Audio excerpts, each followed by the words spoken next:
পশ্চিমবঙ্গের বিধানসভা নির্বাচনে বিজেপি জয়লাভের পর রাজ্যের বিভিন্ন এলাকায় নাম পরিবর্তনের ঘটনা ঘটেছে।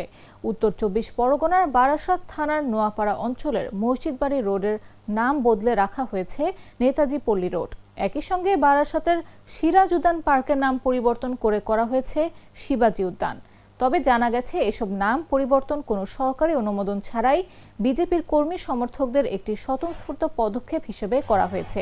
মঙ্গলবার ময়না অঞ্চলে মসজিদবাড়ি রোড এলাকার গেটের সামনে জড়ো হয়ে তারা হাতুড়ি ও মই ব্যবহার করে পুরনো নাম ফলক ভেঙে নতুন নাম ফলক টাঙিয়ে দেন।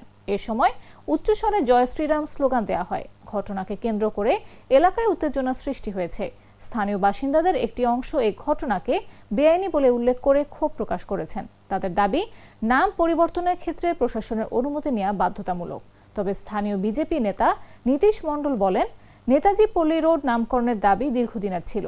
প্রশাসনের অনুমতি না পাওয়ায় তারা এই উদ্যোগ নিয়েছেন।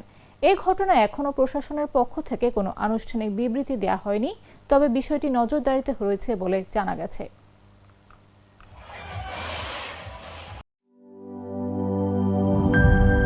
সব সমস্যার সমাধান হবে এই সস্তা কেবল বদলে বিজলি কেবলস লাগালে। বিজলি কেবল, নিরাপদ আজীবন।